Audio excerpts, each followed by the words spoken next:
Good afternoon, good morning, good evening, amazing people from wherever you are. How you doing? 20 minutes past 4:20 on the dot. Welcome to the reaction time where we get to react to conversation, videos, interesting political, entertainment, relationship, all other things included on the best radio station, the Blackout Fire Network. Shout out to everybody tuning in with us on YouTube. Karibuni sana on radio. Karibuni on our network. Karibuni. It's another, they call me SH the Money Plans. I'm your captain every Thursday, same time around 4:30. Hii masaa tutatuona hapa hivi. But of course I'm joined by JOBY this afternoon. Good afternoon, family. Hope you guys are having an easy week and welcome to the reaction time. I'm Joby. Amazing. How are you, Joby? Easy. You feeling good? Yeah. Alrighty. I just want us to get literally into the videos that I have this afternoon. I want us to start by this, okay? This is like a test. Okay. It says, let's pretend we are all men. Alright. Okay? I'll start. And it says, babe, sijapenda.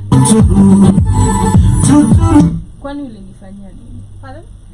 It says, let's pretend we are men. That's a POV. Yeah. I'll start. Babe, sijaipenda de mwingine kama venye. Oh, the lies meant. Yeah, literally. I think that yeah. is what they mean. So let's have like top 5 then you shall skip 10, whatever. Recently, I'm still in love with you. Oh, okay. Yeah.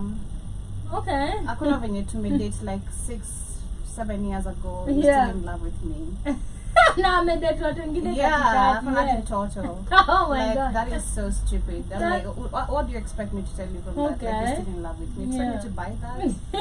Literally. Looking You for know. closure of pussy. Literally. Yeah. Ingine inakuanga ya married men. Mimi na bibi yangu. Wallahi. Tunataka kudivorce. Yeah. Wanaishi pamoja lakini hawalali pamoja. That's a lie. You know, we are working through a divorce right now. It's a lie. And you know, me Those and people her. smash. They Yeah. find closure. The next morning they wake up like nothing is even happening. And the And they wife gets continue with life. pregnant. Exactly. During That's the that crazy time. part. Yeah. The wife gets pregnant again. Like, which divorce is this? Literally, Please. it's crazy. Another one that you have maybe. You're the only love of my life. Wongo. I even can lie. You're What? the only love of my life. Yeah. Sijaipenda demu mwingine venye Venye nakupenda. nakupenda. Hakuna mwenye shainipea venye unanipea. I know. Like it's a lie, bro. Because ukiacha tu dakika moja, I want to go through the comments nione. Wanasema I'm gonna take care of you girl. Sijai kula dem tamu hivi. Nataka hii kume ya kupeke. Okay. Nasema babe, ona vile nimesimama kukuona tu. Unanisimamanga just for you. Damn. Na saa hizo ametoka kwa mwingine. And let me see if I can get it right because this thing is so okay. No matter what, I will always choose you. That's a lie. His friends. Nini unapea kijana wetu hadi? Because I don't know how. Those are the ones actually hiding that your nigga is cheating. Because he's cheating. You can't trust so they come na kuchocha na wanajua tu mtu akona cheat. Exactly. Kwanza ukianza kukuita ya farm. Farm mama waanze kuita sister in law. Vitika hizo sis uongo. Jana tulikuwa na Njoki. Mtu anasema let me see if I can.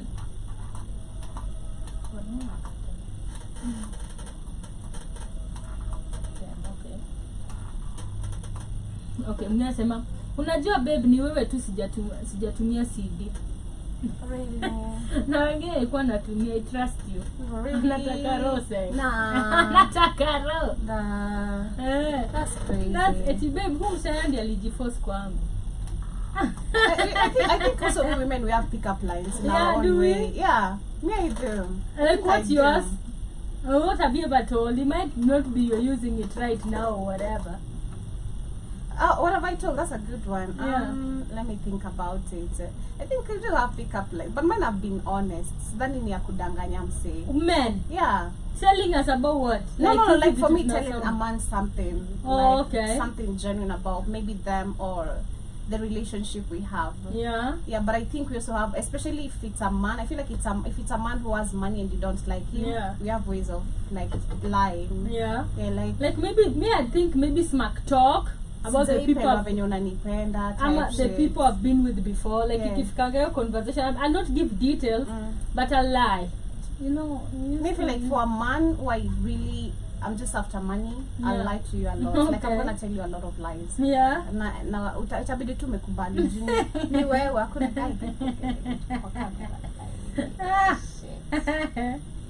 Oh shit. Okay. Yeah, it's only you. Oh shit. It's okay, I just can't pick up line here. God damn it.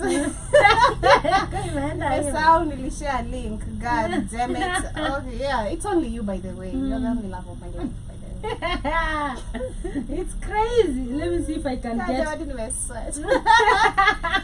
Shit. Yeah. You're the only love of my life. Just know that. You know, it becomes really, really crazy because I don't know if women, I want to go through this is one woman dona sisi kaona konga medanganya but unakwanga like really sasa unadanganya ngana because like we always can tell and we always know when they are lying. Unajua acha nione if I could like umse sasa ameka food so sijini gani. Okay, I'm gonna go because like women hapa kuna comments ka 2000. Okay, so people are just reading. I'll never cheat on you unless you do.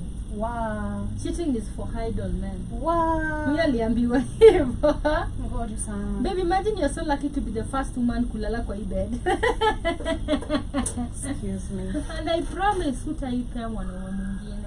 Because your mind till death do us part. Personally, actually, if there's something I'm so scared about, even when I'm getting into a relationship, kulala kwa kitanda actually, like it's really, before I get comfortable with that, I'm just like, I'm comfortable kulala kwa kiti. If you can't lala kwa kiti na wewe, it's okay. But it is like, ew, I'm just not, imagine like who has been there, the bed sheets, blankety, like, twende kwangu basi. Because I'm like, those bed sheets, I'm not trusting that shit. I agree as well. Babe, unajua ndio nimelala na wewe tu. Aki babe, no matter what happens, I promise sitaikuacha. Siwezi kupost juhua na post memes. Wow. And you're not a joke to me. Wow. Niko na bibi but ni wewe Jaber napenda. Lakini wacha nikuwekeza soda. Alafu mbwa nakuwekea 100k. Married man. Married man. Familia yangu nataka nirudiane na baby mama. Ati tulee mtoto pamoja but mimi sitaki. Wewe napenda. Lies. Lies, mimi nishaambiwa aje, usijali, ndakukomboleka kida. Kwa bibi wa pili. Au tunaachana na yeye. And I almost fell for that man. Anavieka alikuwa hapo, si ndio? Literally, hata maboys wameshangaa kuniona na dem leo. Hawajanizoea hivi. Wow. Kwani mna date vijana wa gani? Na madem kuna lines kwanza leo nyinyi ndio mkue mnatukatia. Babe, naweza kupea line yangu ukae nao the whole day. You gain to my trust. Na kona lines cut 20. I can't imagine life without you. I want you to be the mother of my kids, you know, and stuff like that.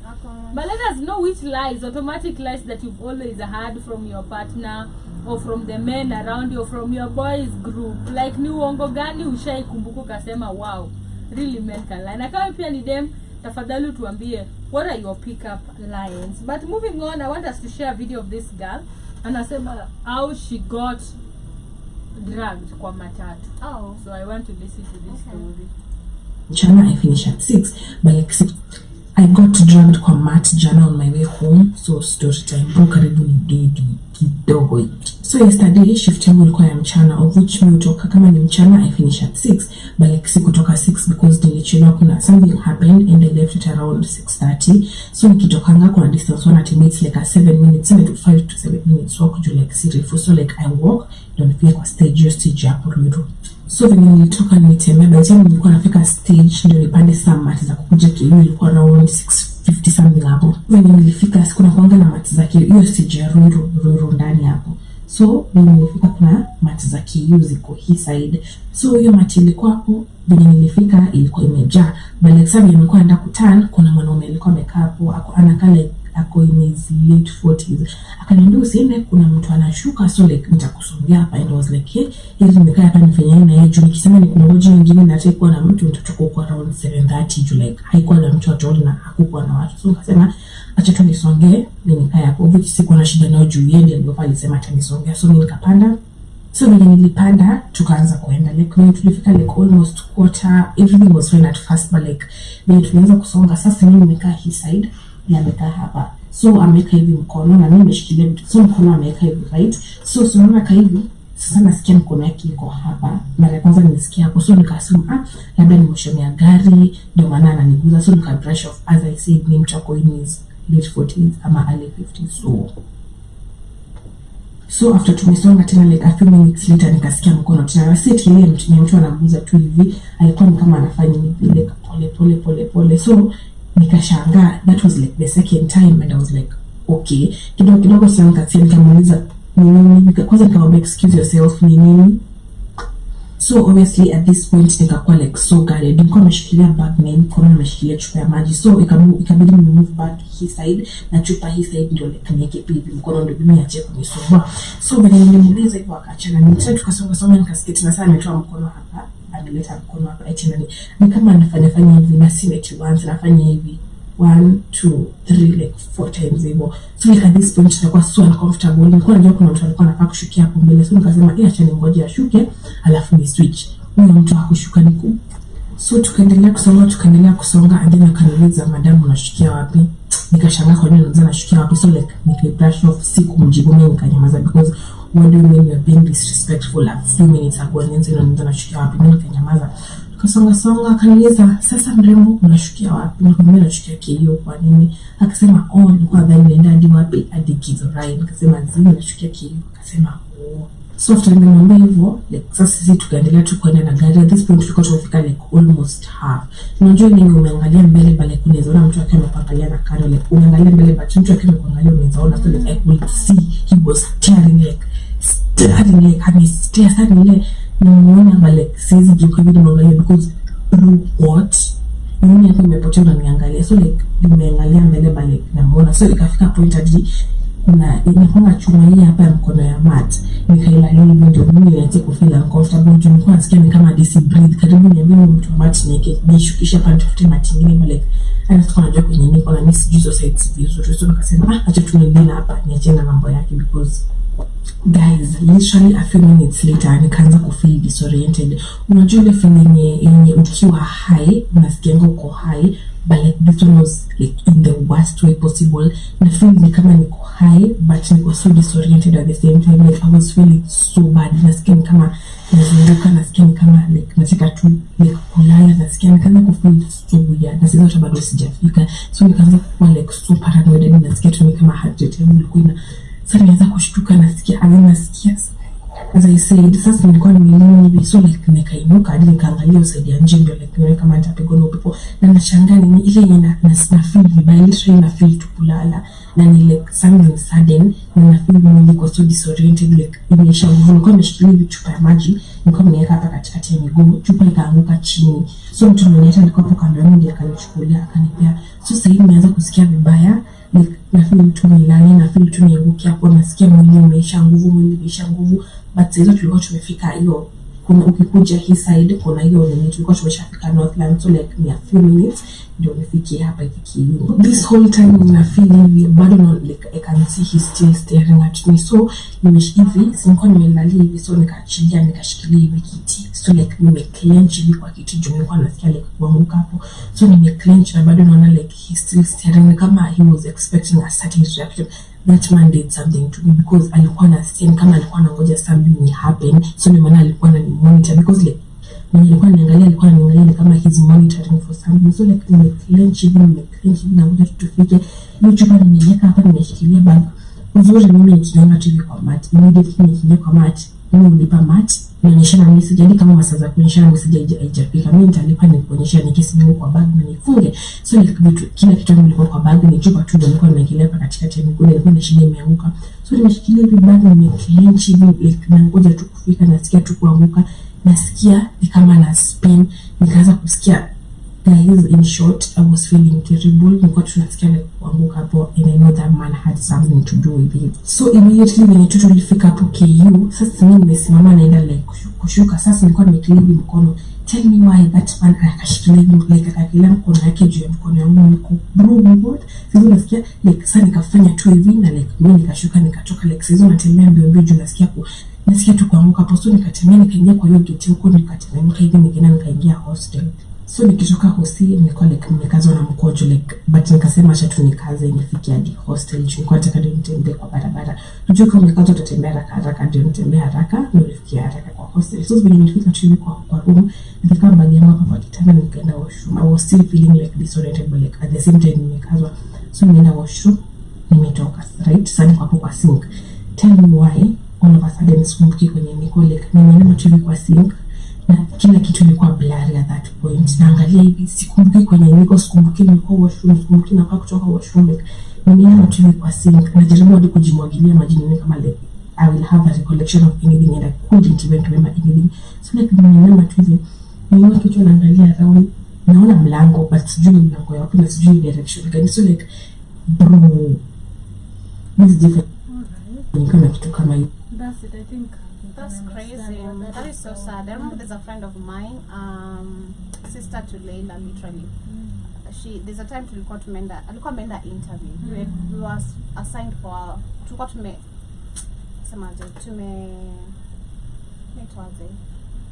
interview. Not really. Tulikuwa tumefill documents fulani za kujazilia job. So tukaitwa interview both of us. So mimi nikaenda the first day and I passed, then she went the second day. So the second day kuenda, literally akirudi kufika tao, the same thing happened. Kwa alisema mtu alimuuliza direction, then kuangalia paper wameandika na small words, so you have to bring it closer, and kumbe when you bring it closer you're sniffing something wamepaka kwa hiyo paper which is so conk. Then all of a sudden that's what happened to her. I feel dizzy. She couldn't remember where she was. Wakamwibia kila kitu. Literally everything. The whole handbag. Akaka OTC. Hapo OTC like kwa matatu za kwenda Huruma.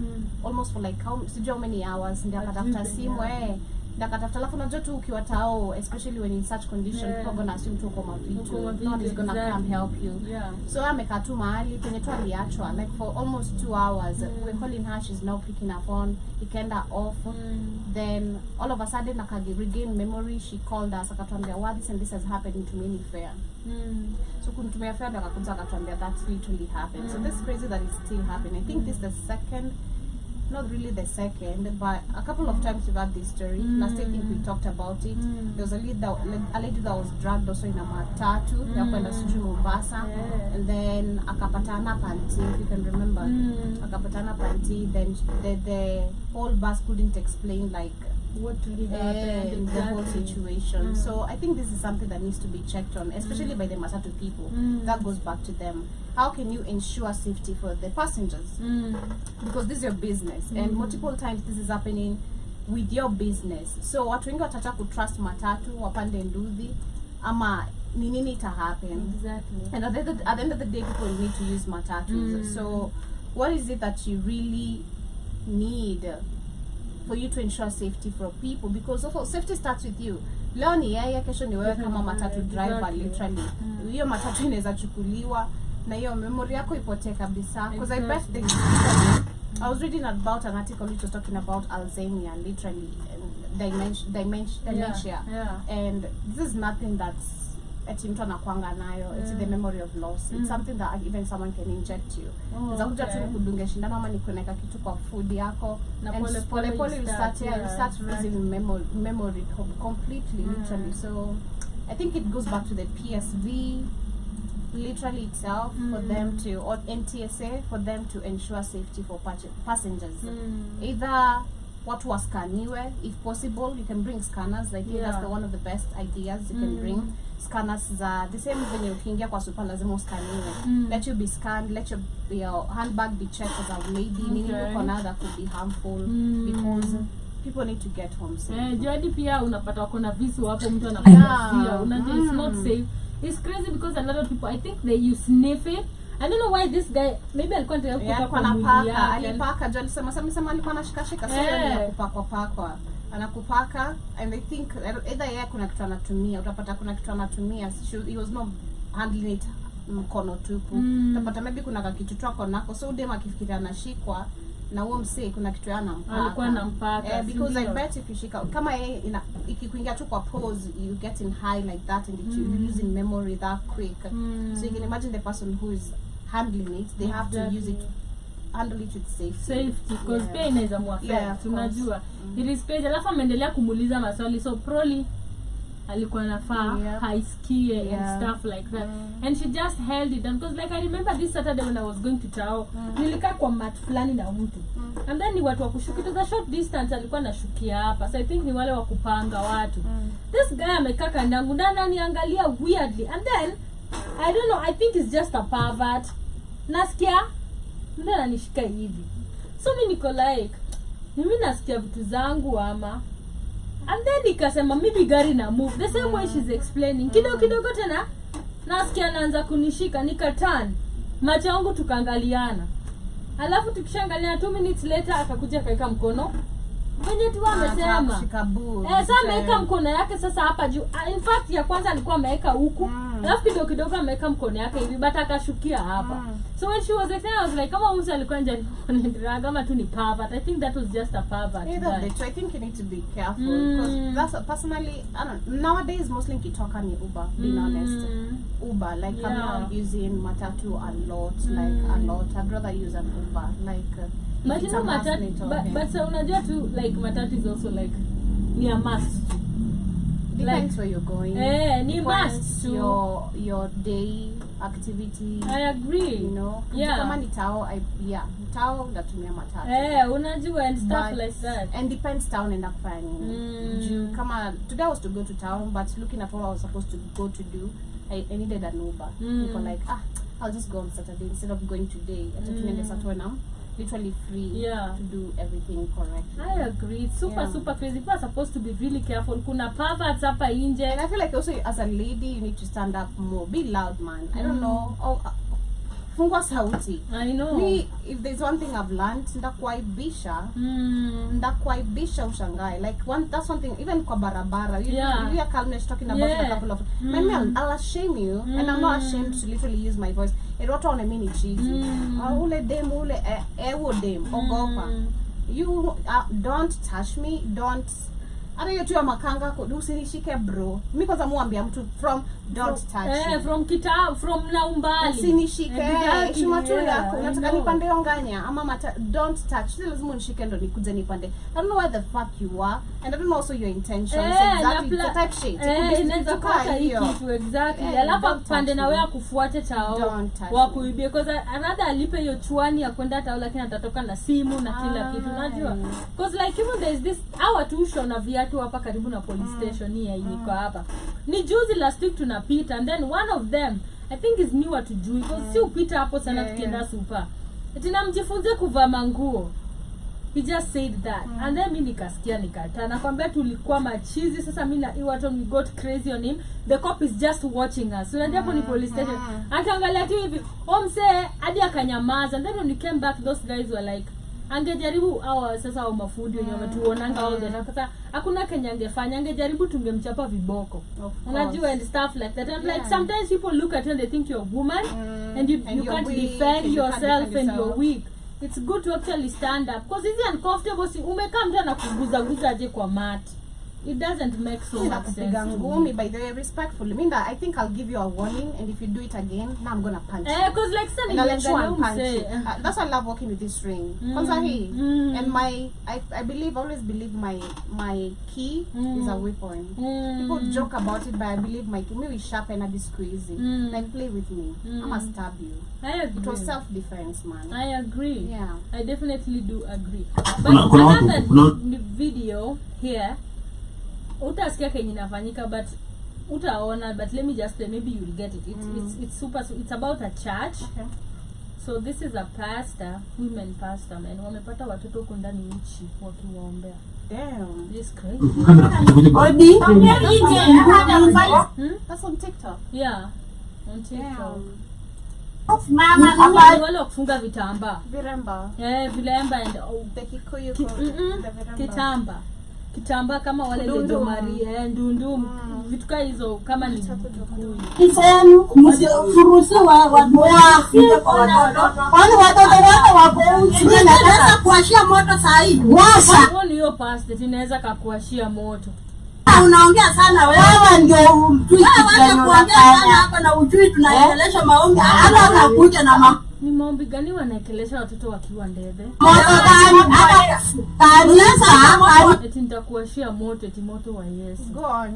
Kuna maanguka hapa funga kifungo ya inasema watoto watuhumiwe. Nikiuliza mmedumwa na nani hapa ndani? Serikali. Unashughulika na nani? Nani watoto nakaa 4 years 5 si tata ni watoto wakubwa the kids. Unafanya nini hapa? Sisi tunafuga huko. Hapa. Kwa sababu lazima tufike kotini. Lazima muone kitungo elezee. Watoto wangu wa kanisa mnapeleka. Waona kwanza hata wao kuanda arrest. Anatuletea chakula kwa siku moja. Alafu baadaye usiku anakuja na kushika. This is Erica Of course. So yeah, that is what is happening. Kuna watu ni old mama wanakaa kofi 40. Mama mkubwa wako na Biblia. One, I wonder where the parents of the kids and secondly probably kuwapea chakula maybe ni wale wa kuombaomba kwa streets job. Sasa anatuletea chakula lahu ikinga kuja na tushika. I feel like this goes back to the society again. Tunatuni sama kuhusu video ya Eric Omondi. Please, let's stop having kids when you're not ready to be parents. Please, let's stop. Because are you so comfortable giving birth and neglecting a child to be out there to be a beggar, or like how you just comfortable with vitu kama hizo? It doesn't, like vitu kama hizo unistua.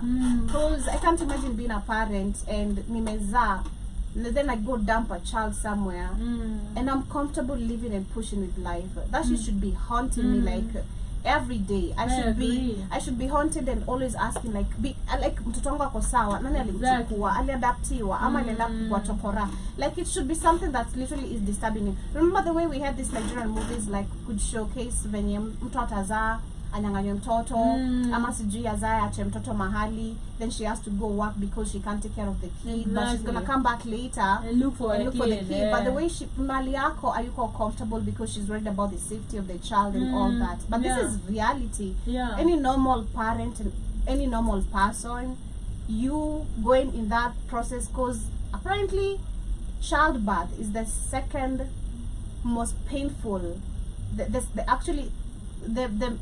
worst pain. The first pain a human can experience is burning alive. That is actually according to the new data. Okay. Like the worst pain binadamu anaweza pitia ni kuchomwa akiwa hai. Like that's the very tormenting. Your baby yani, that's like really. The second one is childbirth. That is the second painful pain in the whole world. Kuzaa. So you can imagine kama ina fall on the second. I believe that inafaa kuwa the first. The second, you go through that pain, then you still dump a child somewhere. Are you dumb? Because being honest, I don't know, I said like having a dog, being honest, and I think also apart from just having a dog, but also taking care of my brother, but mostly I feel like also having a dog, because the moment we took her, she was such a baby, like such a baby. Literally. Then you have to like, it's like you have to guide her, mfunze mali anafaa fanye vitu nini. That process and then losing her literally taught me, like especially the losing, Nico, like fuck the way, because I was really like invested in that, like nilikuwa nisha amwa kila kitu. I had budget ya food, nini toys zake, like I was supposed to even get more literally after she gets okay. So like everything we may plan, then something happens to a baby you've been taking care of, that shit is gonna hit you very hard. So I'm gonna imagine now parents who lose their kids, how hurtful it is. Like that shit literally now made me understand, because for so long I've been questioning like nini hiyo wazazi usikia, like iko inaniget, iko it didn't get to me, and until my dog situation, niko like damn, that hit me hard, because it's like watching a baby grow, then kaboom, ameenda. Exactly. That's a gap that cannot be replaced. And of course also if you look at kids, everyone akona personality yake, character traits zake, like you is tofautisha huyu na huyu, kila mtu akona behavior zake. So of course there's that, you go like god damn, I know even if nikiamua kuzaa huyu atakuwa kama ule. I get. So it doesn't, I feel like this whole story goes back to, if the children are literally neglected, ama ni watoto wamekuwa again kwa streets, it goes back to the who are the parents, and why did you have these kids? Because I feel like it's really a high time, even our government, shout out to Ruto saying people need to get married, but not giving the realistic facts about just not getting married. You can't just kuna kuoana na kuachana, lakini kuna kuoana na mtoto akuje, like in the people don't want to talk about that shit, man. They think it's just joyride, you know, God is going to provide. God cannot give you what you can't handle. But you also have to look at what can you handle and what you can chew. You know, don't test God because you think God cannot give you what you can't handle. You're testing him, literally. And that test, next time utajaribu kuzaa, utakuwa tasa probably. You know, some things literally is out of nature, and I think nature also punishing you, because I gave you the first one, you didn't take care of them, so why should I give you the second one? Struggle kutafuta. Ushaipata kuna mtu literally, because I remember personally, my stepmom, Ali struggled kupata like another, I think after her first, my sister, there was a brother of mine who died. Allegedly aliliwa na jirani. Like alipewa sijui poison. Yeah, like something that was poisonous, then akadedi. So it took her time to recover like that.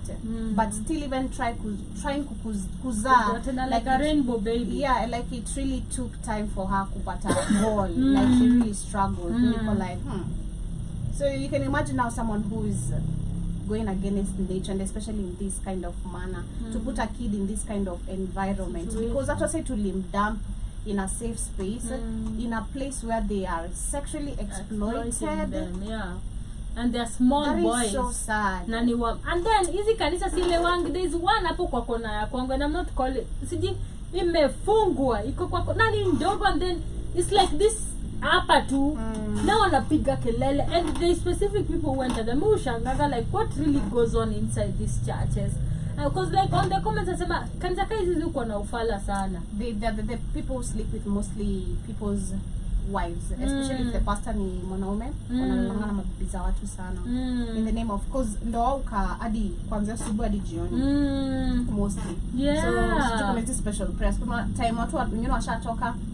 Wengine wanabaki na special prayers. What special prayers? Exactly. Really don't understand what is happening. But still talking, I think tumekuwa tukiongelea about hiyo. We still want to talk about parenting kidogo. I'll put these 2 videos. This is about black tax. This is a woman sharing voice messages from her man and as firstborns. Hata hiyo 5,000 yako reverse ndio hata iwezi kutusaidia. Na hivyo unashindana ukitutumia madawa. Tukikuambia kitu unatutumia madawa. Unaona hizo madawa umechagua? Utaishi kwa hizo madawa wewe. Hivyo ndio nimekuambia. Umekuwa uwezi atisaidia mtoto mwingine na uko na pesa. Mimi nitesekaje huku kukopa pesa na uko na pesa?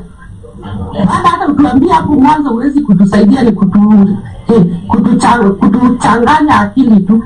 Usifikirie mzee hapa soma Mungu kuna mwenye ameandaa juu ya maisha yake. Waka hivyo, ukaa hivyo umechagua hata simu usiwahi tupigia na utublock. Hizo pesa zako ukuishe ndio mama yako na hizo madawa yenye unashinda ukitutumia hapo. Kuisha hizo madawa mama yako. Na usahau kama ulikuwa na mama mahali hiyo. That's a parent. Mama yake Joby. Oni mama yake kumzaa. Hata amesema I don't have much to say because anasikia hizo vitu akilia. The last ni yeye sasa kulia. And I think she might be a firstborn or whatever, a kid ametoka. And this happens literally. I really can't wait to start almost 30 being honest, man, because there's so many conversations you talk about, and then you look at how people are handling them. People need reality. That's just all I can say. People really need reality because I think it's yesterday or today. I think yesterday on my show we're talking with kids saying. We're talking about how people don't have the ability of questioning things, right? And I'm heavy on critical thinking because our society has zero critical thinking. Like, kuna watu tu unaangalia hivi venye mtu ana reason, you're like, man, I don't want to have no more conversation with you because you're so damn beyond me, my reasoning. I don't know even why I'm having a conversation with you. It's best like nikunyamazie tu because your reasoning is so shallow. And the things we're dealing with, they're super, super deep. We're talking about the ability of questioning stuff, and Keith posed a question to me: how was I able to understand some things at a very young age? And for me, again, I think I go back to saying growing up with a very free-spirited mom, it kind of taught me a lot. And then coming to meet someone who is not really introverted, but into religion so much and doesn't want to reason beyond open-minded. They're not open-minded. Like they just don't want to reason beyond what they know. That was a challenge to me, like a really big challenge, because me, that's how I was. Watu wengi wanasema nilikuwa kichwa ngumu maybe in my teenage. You were curious. Yeah, I was. It was curiosity. It was not just curiosity. It was curiosity that I want to find answers. Yeah. And if I'm not finding answers, it's gonna bother me. Then why am I doing it too? One was shule. Maybe like school. I think I've been honest with that. I didn't like school. In high school, to be specific, because in primary I didn't have free will as much as in high school. In high school, mostly I could hepa classes.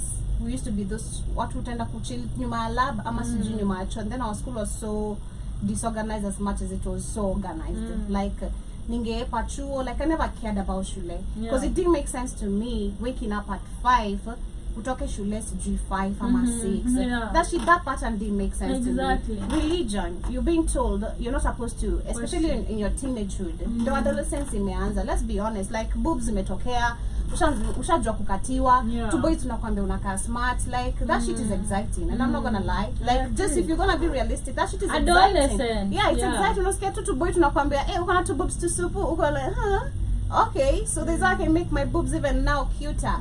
You get push-up bras, you know, you get tight, you want to show your figures. It's pipe jeans, pipe jeans and all that. And then the religion, I'm okay at church, I'm your folks who are so religious, they're telling you you're not supposed to be dressing up like that. So how am I supposed to know how to do right if you don't allow me to do wrong. Yeah. That didn't make sense How do to you me. know the right if you've never made a mistake? Exactly. Allow me let me do the fuck ups. Let me fuck around and find out. Yeah. Because I think also before coming to my dad again, I was already actually in adolescence. Then my mom had told me the moment I started my periods, like, baby girl, you try mess with boys, you let them you let them inject that stick on you, you're gonna get pregnant. And I bet you're not gonna get pregnant in my house. I'll kick you out.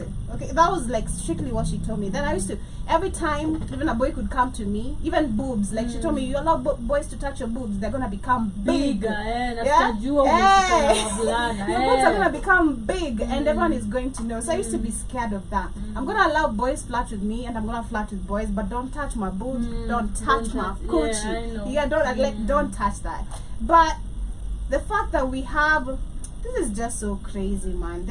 Looking at man. Yeah, now looking at all that and then finishing high school, Milif Kamali, especially after I lost my mom, because when some things could happen, I could go complain to her. They're gonna come have parental talks, trying to understand. My mom understood me better, so trying to make my dad understand me as a person, but still it didn't work. So me after high school, I was like, man, fuck it, I'm getting natoka nje, nataka kwenda kuishi maisha yangu, because these are the type of bullshit. Number one, you're being told. This is the type of shit I grew up with at the same time. Utawaisaidia, wanajua utakuwa na pesa na utawaisaidia mtu. At first, actually, I used to think it's a joke, you know, because I think at that time, so much had not happened to me. And maybe I didn't have the ability to understand what was happening to me. And maybe if I'd never go back to my folks. Because every time my dad could say that, Nico, like, nah, you don't know me well, you know. Because I know the heart I have. Like, I have the heart of helping. And I help people. Even right now, I'm helping literally people who are not even like family. And I've done that a couple of times. And you now look at the folks, now umemaliza shule, uko like, but this makes sense because you don't deserve it. Actually, as a parent, you don't deserve my money. Because kuna time I think nimekaa juzi niko like, wow, this makes sense actually. Lakini ambe hivi nika either alikuwa anajua how he used to treat me and I'm never gonna go back, or either he saw it in me, one of the two. But either way, how he treated me, I can't use my money to make you happy, because you never made me happy when I wanted you to be there and present for me. So in short, I feel like it's actually very important. Shout out to that girl for sharing that. And so many, I was telling Keith, it's so many generations apart from having the ability of now questioning things, trying to get away from the old patterns our parents have grown up with. Like, we are a generation that is so daring, and I knew we are so daring. I think hata nimemwambia hiyo leo pia. We are so daring because I knew it from me the moment I said F this. Like, because for so long we've been told respect your parents, honor your parents so that you can live long. That has always been the Bible quote, right? Honor your parents so you can live long. Honor your parents so you can avoid a curse. All this type of book. When I said F it, and that's, I think the moment I said F it, I started seeing more people my age saying F it. Like, unasikia sijui mtu ametoka kwa wazazi wake, amehepa sijui nini. Uko like, what's really going on? What's going on is that we have folks who have grown up with a very fucked up mindset of thinking we're supposed to be pouring back to them when it was time for them, their time for their responsibility to be a parent. And that's why I go back to the other video again. Society, we need to judge the people who are having these children. Like, why are you having kids if you're not ready to be a parent? Because you've been ready. Now, me understanding how to be ready to be a parent, I don't have passed the same teachings I've been taught or the same trauma I've gone through to my kids. And I think it's actually, personally, I say I've done best even with my own brother. I don't do that. Like, hey, you know, this is what I went through, so this is what you're gonna go through. You know, this is how my mom, this is how like, checky. Now, actually, this is how I do it. Like, hey, wazazi wetu wangekuwa hivi ndio ingekuwa, but we're not them. So I'm gonna allow you to do this and this and this and this. Have I grown up with the same thing? No. Yes. Have I grown up with fucked up parents? Yes.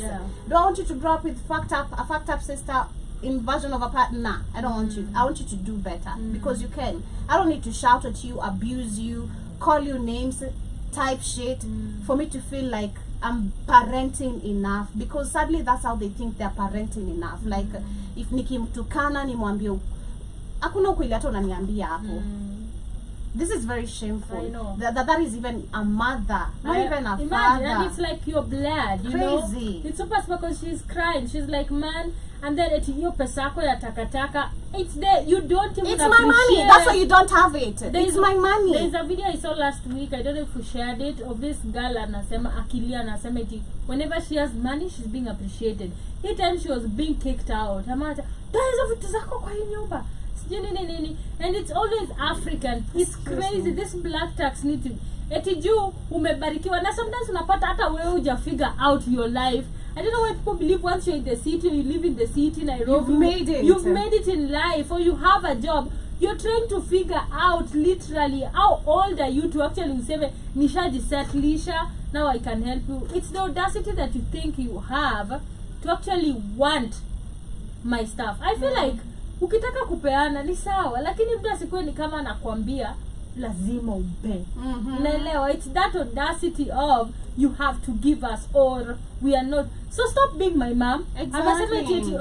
Hata usahau mamako, hivyo ndo nitakusahau. Yeah, I remember, shout out to Keith if he's watching or listening by the radio. I remember my first trip in Tanzania, we were just chilling. Then I think your time kuna time Kenya kukuwa na lights for like 3-4 days. Then we went to Z.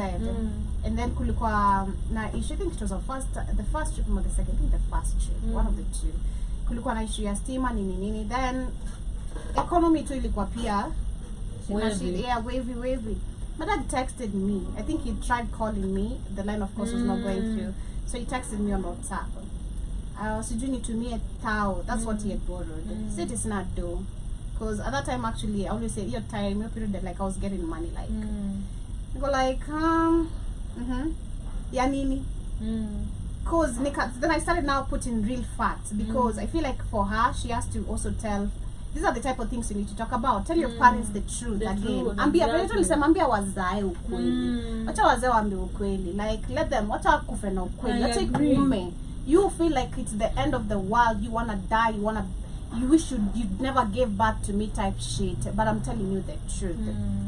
He borrowed me $8 bucks, that is $8. Then I told him I'm not gonna send it to him. Then I broke down everything he never did to me in the excuse of money.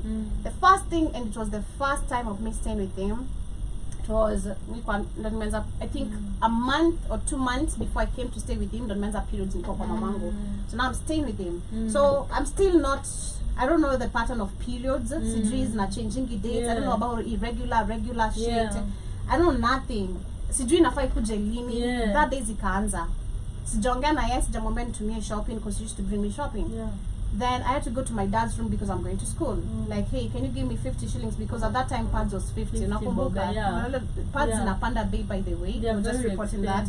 Yeah, zinapandishwa bei tena. That's a new really? Yeah. Okay. They're going super high. Pads at 200 zinaenda kwa 265. Damn. Yeah. That's a lot. 20% rise. So borrowed 50 shillings nikaambua toka hapo unanichafua roho. In translation, get out of my face. You're making me making me feel disgusted. Exactly. So for me, that really, I was really heartbroken because, like, number one, periods are disgusting. I'm in pain as hell. Then I remember that time actually, after some time now, I've stayed with him because of my pain, my periods being super painful. I used to skip classes like a couple of times. Like I'd stay at home 3 days, then go to school the 4th day. Because when they started, I was going for 2 weeks before they changed. Like 2 weeks, so I need 2 packets of pads or more. Or even more because it can be heavy. Yeah, literally. I used to have a heavy flow at the beginning. So kusema hivyo nikaambwa nachafuliwa na look like what the fuck is that? Like I'm disgusting you. Like that shit really broke my heart and it stuck with me. So now having someone borrowing you $8 because you borrowed 50 shillings, you're like, it's not even making sense, bruv. You're going to give you $8. I mean, $8, and I borrowed you 50 cents. You couldn't give that to me, literally half a dollar. You didn't give that to me. Like, how is that supposed to add up? So I wrote down everything to him, and I told him, you can bring your cars, and I called his name. Mose, do what you do. Since you are the Almighty God, do whatever you can do best. And I hit the block button. It's crazy because it's the now look at me, I'm living good, literally way better than my dad. I'm not even gonna cap. I'm living way better than my dad. Period. Like shit. Period. It's easy if it was a curse ni uongo. Like it's what parents use. It's because they've grown you up with that mentality. Yeah, eti utafanyiwa hivi, because that is what they were taught. That is how they were brought up. Yeah. Instill fear, and that's the same way. But the last video I want to share is still about parenting. So this girl is saying how she was in an interview and she was asked about a parent mwenye alikuwa amemwabandon. Huh? Yeah, so I'm gonna play the video. It's just a 2-minute video, Okay, and sure. then we react. Your parents, like, how do you relate to them? And I told her, you mean. I once went to the radio station and the interviewer asked me, how are your parents? Like, how do you relate to them? And I told her, you mean, how is my parents? Because I have been proudly, and I can say this proudly, I have been raised by a single mother. She asked, oh, how is your dad? Have you ever met him? I said, no. Then she asked me, would you love to meet him? I said, yes, but only if he has a big pocket that can talk big. She asked me, why are you so materialistic? In my head, I asked myself, am I offended that she said that? And the answer was actually a big no. Because it makes no sense for someone to tell me, hey, I'm your dad, and then I go back running to him after he has literally abandoned me since birth. And if he's coming back, he better fix all the problems in my life right now. If he can't, then go back home sincerely. I came to read some of the comments on the post, and some men were saying, oh, she's just bitter. I'm not bitter, I'm realistic. People think being raised by a single mother makes you less. Funny, because I've seen people who have been raised by 2 parents and they're still broken, angry, and at war with themselves. Let me tell you guys something, love matters more than numbers. And I'm also talking to people who have been raised by a single dad. And a woman who raises a child alone teaches strength in its most purest form. Being raised by a single mother has taught me resilience, independence, and emotional awareness. A single mother is not failure of a family, okay? She is proof that love can stand alone and still raise the strongest human beings. Do I admire people who have been raised by both parents and they were healthy? Yes, I do. But I don't regret being raised by a single mother. Never. Because love matters more than numbers, and I had a lot of love.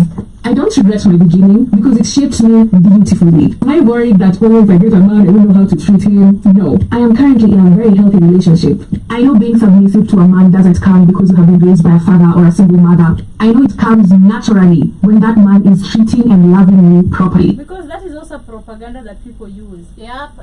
Tuwezi submit juu uko na mamako akisubmit.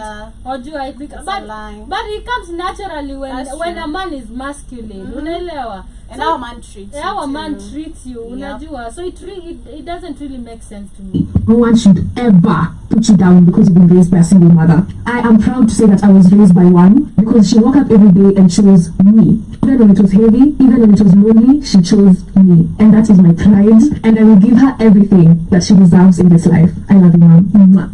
So that's it. Like, that's amazing. Yeah. Oh, I feel jealous. I always feel kind of jealous for people who have moms. No lie, not really that jealousy. Yeah. But it's just like, goddamn, I wish I really had that, especially at this point. Yeah. I feel like it would be so amazing with my brother, and just us. It would be so super nice. But yeah, being raised by a single parent doesn't make you less. I agree with that. It just depends on the type of a parent you have. You know, like, because there are parents who have their own traumas, and they don't know how to handle that. They'll pass the same trauma to you, and even bitterness. I'd say, because personally, I think we've discussed about parents who, especially gay, to utasikianga tu kwenda huko kama babako, kama mamako, like you know, like just always making your child feel less of themselves, and they grow up with that insecurity of not feeling confident because you've never given them that. Like, you've always been instilling doubt, fear in them as a parent. You're not making them confident, bold. And that is super wrong, because marriage sometimes doesn't work. Sometimes it works. So it again goes back. Are you ready to be a parent? Whether it works or not, that's the question, and very important. Are you ready to become a parent? Whether this marriage works or not. Are you ready to raise this child different from you, from your version to a better version of themselves? Not even yourself, themselves. You know, because this is nothing to do with you. This is their life. You have to guide them, nurture them, and akifika mahali na make decisions, literally atakuwa in the very safe hands, because you've shown them how to be, again, guided, you're there for them, how to love themselves, how to be shown love, literally. Because I feel like also, like, if you grow up with less love, either from one parent or from both parents, like, you'll never know even how to receive love somehow. And especially if you also don't learn how to unlearn that. I remember there's a time personally, because of my dad had done so much damage with me, like literally, because shout out to Keith again.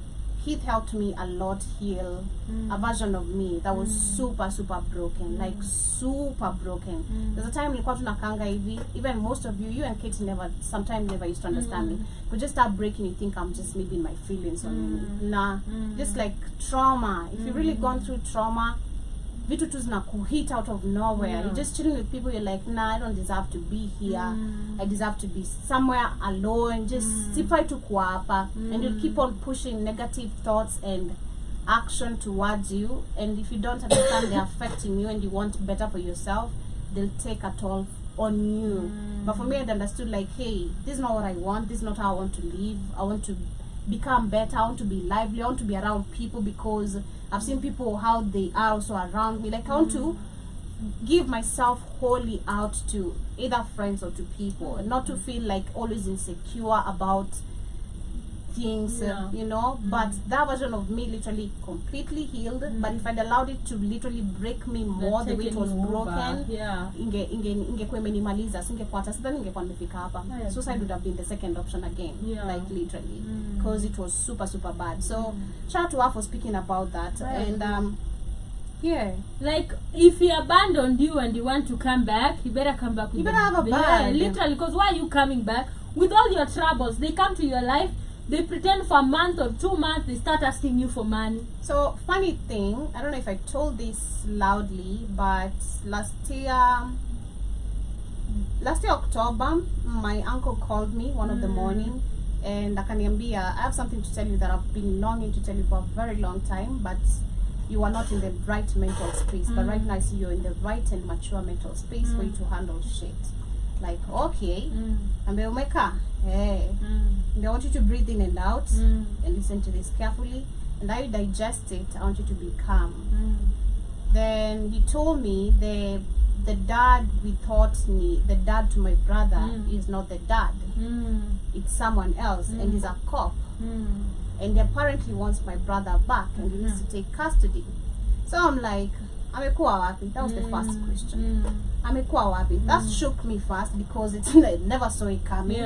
Never saw it. Only that's what I was mean to tell. Yeah, maybe, but you look at the resemblance, you're like, this shit is not adding up. But you look at also the resemblance on the other end, because the picture was sent, like, similarities are there too. So long story short, nikauliza tu like, amekuwa wapi time yote, because you know I've been struggling with 1, 2, 3 things, and I'm still struggling with those 1, 2, 3 things. So is he able to, is he coming back, being able to cover that?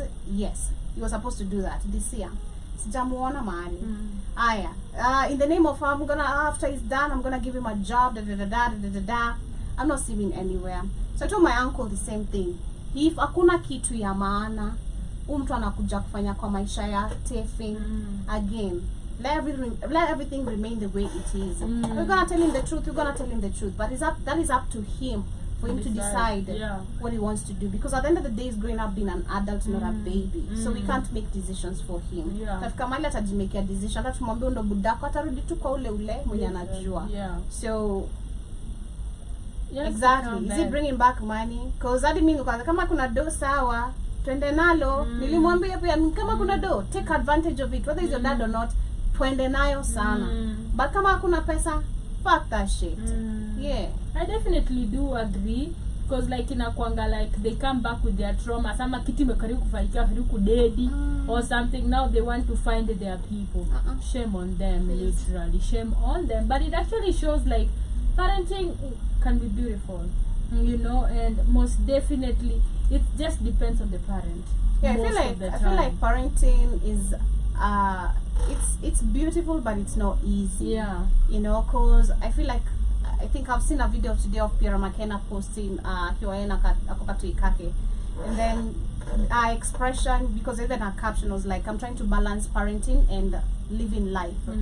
And I can imagine that, like, especially have been a parent and living life, and especially when you're in this entertainment industry, you call like, goddamn, every time you have to think about your child, you know, and goddamn, your child is also growing, and in this generation, wanagrownize masimu, watoto wako na maswali, watoto wako exposed to so many things, like so many things, so like, goddamn, which am I gonna balance? But I feel like take it easy on yourself if you're a parent. Take it easy on yourself, take it easy on your child, like learn how to balance that shit. Let it be not hard for you as a parent and not hard for you as a person. Like balance life. I agree. And it has no criteria. True. You decide. That's kuja kuambia venye tuta raise mtoto wako. But be ready mentally, bro. I agree. That's the hapo ukishakuwa hapa tuko sawa. You can easily handle it. Shida ni una dona nini unaanza tu kuchukia huo mtoto. Exactly. Na unaacha hasira zako. But of course, fam, that is our end of our show for today. Shout out to Mr. General in the building for coming in. We see you, we appreciate you so much. Hope we tried a lot of English today. Yeah, we did. Yeah, literally. So keep it locked. We do this same time, same place every Tuesday and Thursday. You'll be your closing remarks. Have yourselves a beautiful, beautiful rest part of your day. And of course, remember to come back later tonight at the Culture Show. Kamlesh is not in to do the sports page. The sports show, sports roundup. So ensure you catch up with me at 8 as we bump into some music.